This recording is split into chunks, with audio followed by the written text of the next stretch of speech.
warahmatullahi wabarakatuh. Selamat kembali di Ruang Pak Budi. Pada pertemuan kali ini kita akan membahas masalah gizi ya di masyarakat pesisir berdasarkan kondisi geografis dan lingkungan daerah sekitar pesisir. Nantinya kalian diharapkan mampu menganalisis apa potensi masalah gizi yang dapat timbul di lingkungan sekitar wilayah pesisir dengan meninjau kondisi geografis di wilayah pantai dan juga kondisi di lingkungan sekitarnya yang mempengaruhi.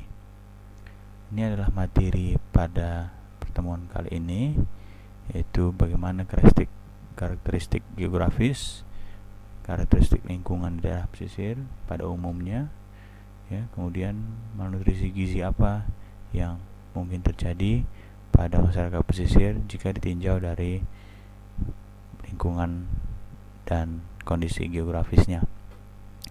Ini adalah gambaran perkuliahan pada umumnya, dan pada kali ini kita akan bahas tentang faktor lingkungan, ya.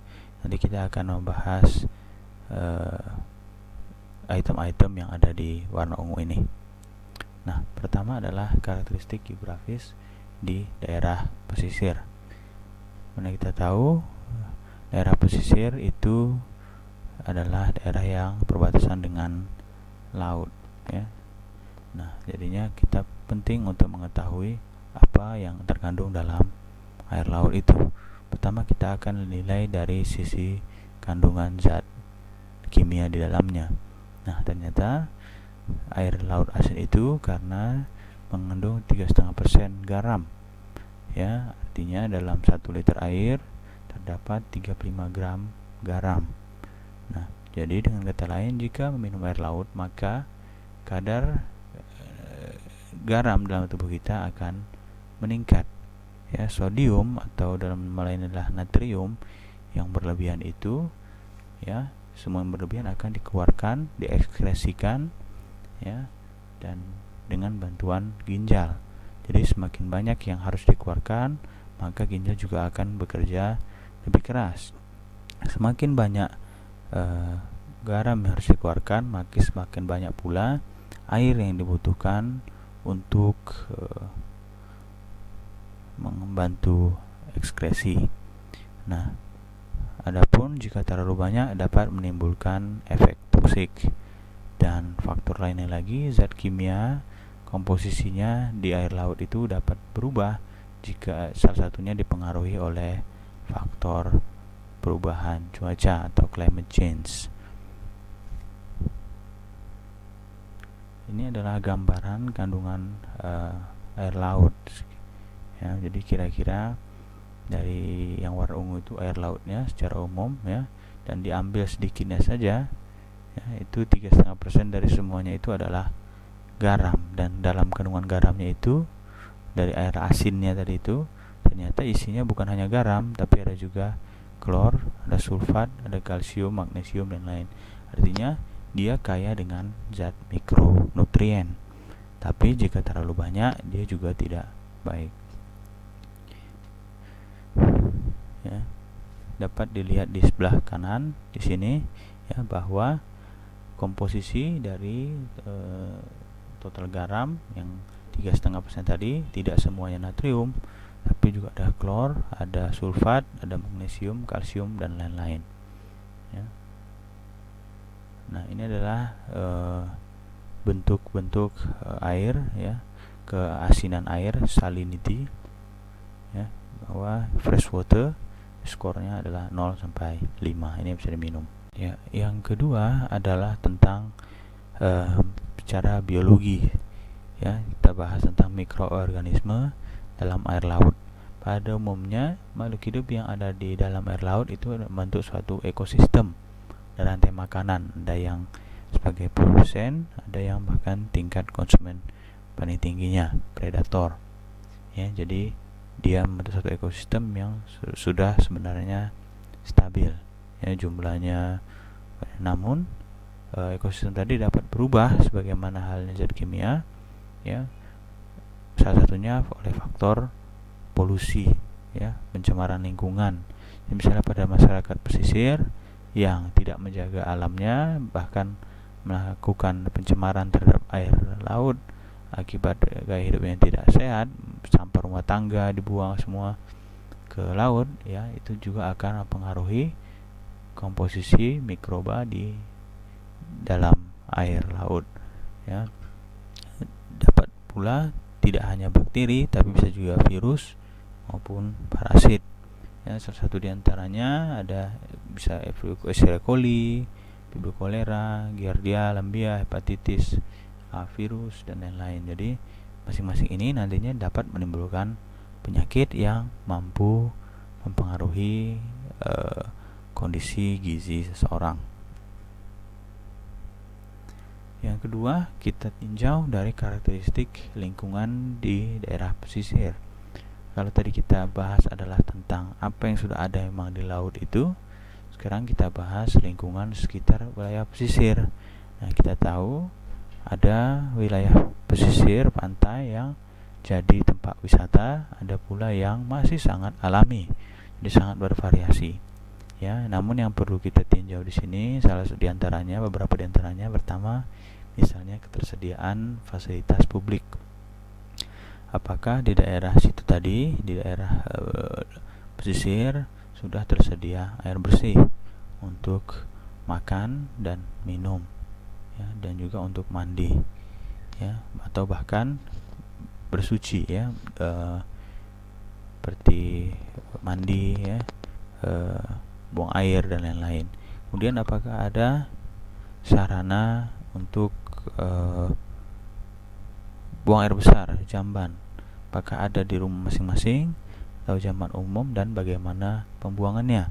Karena seperti tadi disebutkan di sebelumnya, jika lingkungan belum baik, artinya misal belum ada fasilitas publik yang baik, maka dia bisa saja mencemari atau membuat polusi di air laut dan mempengaruhi kondisi mikroorganisme di air laut, bahkan zat kimianya juga. Ya, kemudian ketersediaan listrik juga mempengaruhi sebagai fasilitas publik yang juga mempengaruhi pengaruh lingkungan, ya. Contoh misalnya, jika suatu daerah itu memiliki sumber listrik yang baik, maka kebanyakan aktivitas akan dilakukan di dalam rumah. Bahkan di malam hari mereka tetap bisa beraktivitas. Namun jika tidak ada listrik, mereka akan justru cenderung, contohnya misalnya pada malam hari, menggunakan sumber energi lain untuk menerangi ataupun menghangatkan. Misalnya untuk lampu mereka menggunakan lilin, atau misalnya untuk penghangat mereka menggunakan kayu bakar, ya, semacamnya. Bahkan memasak mungkin mereka juga harus menggunakan kayu bakar. Belum ada fasilitas dapur umum dan semacamnya. Ini hanya contoh, ya. Jadi kalau misalnya daerah pesisirnya sudah maju, sudah jadi tempat wisata, ya, bisa saja bahkan sudah ada restoran di sana dan orang pekerjanya sudah menjadi orang yang berjualan, dan itu tentunya akan ada masalah lain lagi pula yang muncul. Ya, secara umum kita bahas yang masih kekurangan. Kemudian kita bahas polusi. Polusi itu ada polusi outdoor dan polusi indoor. Bagaimana kita tahu? Polusi outdoor yang bisa kita bayangkan bersama, misalnya asap, bercemar udara, ya, seperti tadi, misalnya dekat pantai ada pabrik yang membuang limbahnya, atau ada kapal yang tercemar, tumpah minyaknya atau terbakar, ya, atau misalnya pencemaran tanah karena buang air besar sembarangan dan lain-lain, ya. Jadi itu yang outdoor bisa kita bayangkan. Misalnya tadi tidak ada listrik, tidak ada gas, mereka masak, mereka akan buat kayu bakar, ya, pencemaran udara, asap. Nah, indoor air pollution ini adalah contohnya di dalam rumah. Pertumbuhannya misalnya ini biasanya terjadi pada jika mereka memasak dalam rumah, ya, masak dalam rumah, tidak ada ventilasi yang baik, atau karena penerangannya kurang, tidak ada listrik tadi, mereka menggunakan sumber lain, api, untuk penerangan dan asap terjadi di rumah. Indoor air pollution ini bisa dinilai dari dinding. Jika jadi ada dinding-dinding yang berwarna hitam akibat bekas asap, itu menunjukkan bahwa rumah tersebut mengalami indoor air pollution. Akibatnya orang yang dalam rumah tersebut atau yang sering berkontak dengan wilayah itu, yang dindingnya hitam tadi, berisiko untuk menderita penyakit contoh misalnya kanker paru karena menghirup udara asap yang berlebihan. Kemudian climate change, perubahan cuaca musim, ini sama seperti yang tadi. Nah, ini dapat mengaruhi misalnya tinggi permukaan air laut, berubahnya komposisi ekosistem laut seperti yang sudah disebutkan sebelumnya, ya. Kemudian yang ini memang jarang tapi sudah mulai ada ditemukan banyak juga, yaitu social unrest. Ini adalah suatu bentuk bergeraknya orang, sekelompok orang dari satu tempat ke tempat lain, ya, yang untuk mencari kehidupan yang lebih layak. Ya, misalnya adalah pengungsi, ya. Terakhir ada pengungsi Palestina yang dilarang masuk ke daerah Yunani, ya, terombang-ambing di lautan. Ya, nantinya mereka bisa saja karena tidak boleh masuk secara legal, mereka masuk secara ilegal dan berdiam di daerah pesisir dan membentuk pemukiman sendiri, ya. Efeknya apa? Mereka akan merusak ataupun mempengaruhi ekosistem setempat karena yang biasanya alami tidak ada manusia tiba-tiba didatangi manusia, ya. Dan dengan adanya orang yang banyak tadi menghidupi suatu wilayah baru, maka tentunya kondisi kehidupannya, living kondisinya adalah tidak sesuai atau tidak layak, ya. Tidak layak karena hanya berupa camp-camp saja, asal mereka punya tempat berteduh. Kemudian bisa bahkan terjadi illegal logging, ya, pembalakan liar. Mereka memotong hutan-hutan, menebang hutan-hutan untuk dijadikan lahan untuk tempat bermukim dan menjadikan sumber kayunya adalah untuk seperti untuk bahan bakar, penerangan, bahkan untuk fondasi-fondasi camp mereka. Seperti yang terjadi misalnya pada pengungsi Rohingya, mereka diekstradisi keluar Myanmar.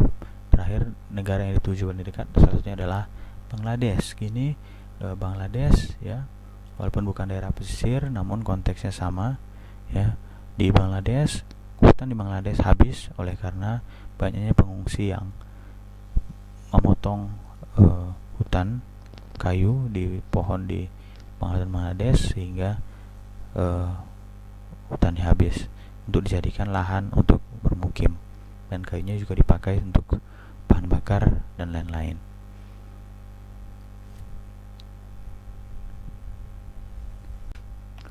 Ya, lalu apa malnutrisi yang berpotensi terjadi pada masyarakat pesisir jika kita tinjau dari faktor lingkungan dan faktor geografisnya. Kita ulang sedikit bahwa faktor geografi yang kita bahas tadi tentang zat kimianya dan secara biologisnya. Maka contohnya misalnya tadi zat kimia yang terlalu banyak, misalnya terminum air laut karena tidak adanya air bersih, ya, maka bisa menimbulkan electrolyte toxicity akibat terlalu banyak zat mineral yang dari air laut tadi terminum, maka efek toksik dari mineral akan terjadi, ya. Kemudian jika mikroorganismenya jumlahnya tadi meningkat, seperti tadi misalnya ada kolera, hepatitis, E. coli, ya, bisa menimbulkan penyakit seperti gastroenteritis, diare, kolera, ya, leptospira, ya, dari tikus, ya, hepatitis dan lain-lain. Nah, kemudian dia akan, kalau jangka panjang, efek kesehatannya dapat menimbulkan contohnya malignansi, keganasan, atau organ failure, ya. Oke, misalnya pada Minamata disease di Jepang. Ini akibat air laut yang tercemar oleh merkuri sehingga menimbulkan gangguan neurologis, ya. Ini health impact karena dia tidak cepat lama. Jika berkali-kali makan air atau ikan yang terkontaminasi dengan merkuri. Ya. Kemudian misalnya lagi organ failure, penyakit jantung misalnya pada aritmia masalah jantung akibat minum juga sama minum air laut misalnya terlalu banyak hingga efek toksik yang muncul, ada kalium dan semacamnya, natrium juga banyak sehingga kontraksi jantung tidak beraturan, terjadilah disritmia. Ya, disritmia iramanya salah, yang tidak harusnya kan begitu, ada iramanya, ada ritmenya, tapi dia jadi tidak teratur akibat elektrolit yang berlebihan juga, ya. Bahkan bisa juga menimbulkan kejang. Nah, ya, jadi semuanya itu bisa menimbulkan baik penyakit menular maupun tidak menular, dapat menimbulkan masalah gizi. Ya, masalah gizi adalah masalah yang muncul setelah di sini konteksnya adalah masalah gizi itu muncul setelah penyakitnya ada, ya. Ada lagi masalah gizi yang muncul sebelum penyakitnya, ya. Jadi di sini kita bahas, jadi misalnya kalau ada suatu laporan tentang anemia pada ibu-ibu hamil di daerah pesisir, apa yang mau dilakukan? Maka kita tinjau. Setelah ditelaah rupanya bukan karena faktor nggak makan zat besi, bukan karena faktor nggak tahu dia makan bergizi biar nggak anemia, rupanya karena dia terinfeksi cacing perutnya sehingga dia anemia. Nah, rupanya dia cacingan, anemia dia jadinya. Nah, jadi yang harus dilakukan rupanya lakukan apa? Dikasih obat cacing, selesai? Iya, betul, untuk penyakitnya. Tapi apakah akan apa yang harus dilakukan? Yang harus dilakukan adalah pertama, benar ya, memberikan obat cacing supaya tidak cacingan sehingga dia tidak anemia. Apakah selesai? Belum. Kita tinjau lagi kenapa terjadi cacingan, ya. Rupanya dikarenakan mereka misalnya buang air sembarangan, buang air besar sembarangan di tanah-tanah, jadi bercampur, terjadi pencemaran tanah. Atau misalnya buang air di pinggir pantai, ya, jadi air yang ngalir di situ, air dia minumnya juga di hulu, dia buang air, hilir dia ngambil airnya, sehingga kemudian dia terakhir rupanya ada telur cacing yang termakan. Nah, gitu. Jadi yang perlu dilakukan adalah membangun jamban. Ternyata memang jambannya belum ada, gitu. Nah, jadi gunanya kita tinjau faktor-faktor ini adalah supaya kita tepat, ya, sasaran mau ngapain, mengatasi malnutrisinya. Jangan anemia cuma dikasih tablet zat besi, itu tugas dokter. Tapi tugas orang kesehatan masyarakat adalah mentelaah kenapa bisa terjadi anemia. Anemianya rupanya karena misalnya infeksi cacing, ditelaah lagi kenapa bisa infeksi cacing, rupanya karena buang air besar sembarangan. Kenapa buang air sembarangan? Rupanya karena fasilitas yang nggak ada. Ditinjau lagi, kalau dibuat mau nggak mereka melakukan. Nah, itulah tujuan dari atau hakikat dari seorang ahli masyarakat. Oke, jika tadi berdasarkan geografis, sekarang berdasarkan lingkungan. Nah, sebenarnya lebih kurang sama saja. Kita lihat bahwa jenis malnutrisinya adalah itu juga, ya, mirip-mirip sama-sama. Dan masalah penyakit yang muncul juga lebih kurang sama, penyakit infeksius, malignansi, ya, toxicity, ya, itu juga sama. Cuma yang perlu ditinjau adalah kenapa dia terjadi. Seperti tadi kita bilang, misalnya tidak ada orangnya, misalnya undernutrition, anak-anak kurang gizi. Kenapa? Rupanya karena diare aja dia. Kenapa diare? Rupanya karena dia lemah daya tahan tubuh, atau bisa juga karena memang makanan minumannya terkontaminasi. Nah, jadi harus diapain? Dikasihlah air bersih, ya kan. Pencemaran udara, ya, orang yang sakit kanker paru, aku nggak merokok katanya. Rupanya bukan karena merokok, tapi karena dia masak, istrinya kanker paru padahal nggak pernah merokok, banyak karena di rumah. Jadi apa yang mau dibuat? Nah, kalau orang maling nasi, dia anemia, dia undernutrition, dia lemah, ya, mau diapain? Dia sesak ya, mau diapain? Masuk rumah sakit? Enggak ya, ya itu juga, cuma maksudnya itu tugas dokter, tugas orang fakultas orang kesehatan masyarakatnya ngapain? Bahwa ditelaah ya, jika benar itu memang indoor air pollution, maka solusinya adalah membuat minimal dapur umum. Jadi orang masak ya tidak di rumahnya tidak tercemar. Atau mungkin ya membangunkan ya sarana-sarana umum yang lebih baik, banyak contoh ya.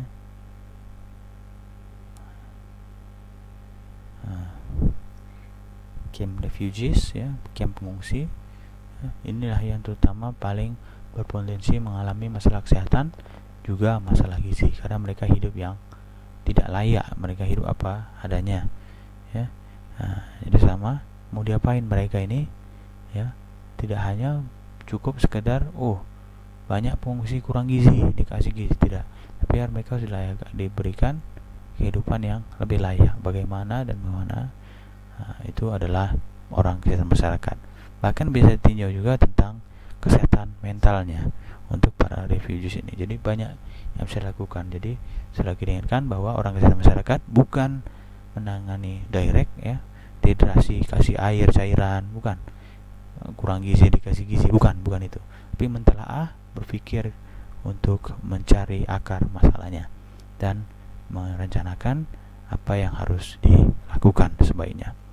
Oke, mungkin itu dulu ya. Terima kasih atas perhatiannya. Jika ada yang mau ditanyakan silahkan. Sampai ketemu lagi. Wassalamualaikum warahmatullahi wabarakatuh. Dasvidanya.